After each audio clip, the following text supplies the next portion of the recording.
Olá pessoal, eu estava lendo aqui a carta de Paulo aos Filipenses e eu percebi no primeiro capítulo que Paulo fala a respeito dos irmãos da cidade de Filipos, da igreja da cidade de Filipos. Ele inicia sua carta dando graças a Deus e dizendo da muita alegria que tinha ao lembrar-se deles nas suas orações. O que interessa, o que ressalta, é que no mesmo capítulo 1, ele diz que sente alegria apesar das cadeias que o prendem. E essa expressão me chamou a atenção. Sentir alegria apesar das cadeias que me prendem. Todos nós esperamos que venhamos a ter uma alegria baseada na total ausência de dificuldades, na total ausência de lutas, na total ausência de problemas. Nós não queremos cadeias, e cadeias que nos prendem nos impedem de sermos felizes, nos impedem de desfrutarmos alegria. A pergunta que eu faço a você é se isso procede, se isso é mesmo verdade. Veja o exemplo de Paulo. Você percebe na afirmação dele a referência à memória, o lembrar-se daqueles irmãos nas suas orações.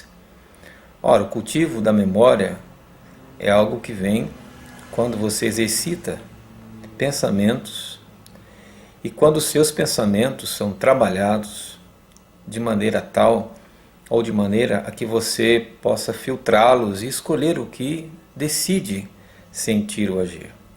É óbvio que não é fácil controlar o que nós sentimos e nós não temos controle.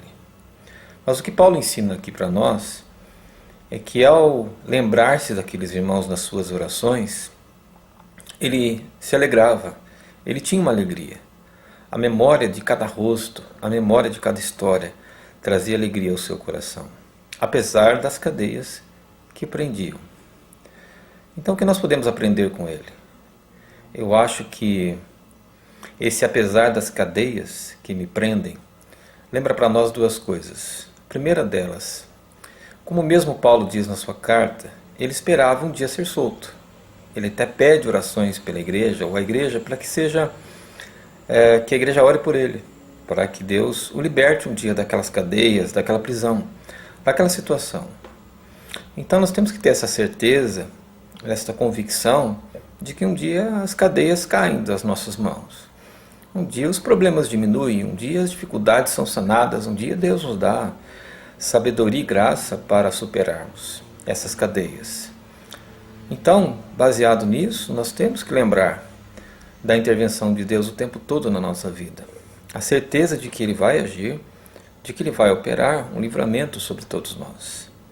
A segunda verdade é que dentro do nosso ser, dentro da nossa consciência, nós temos que começar a pensar ou começar a lembrar de coisas agradáveis.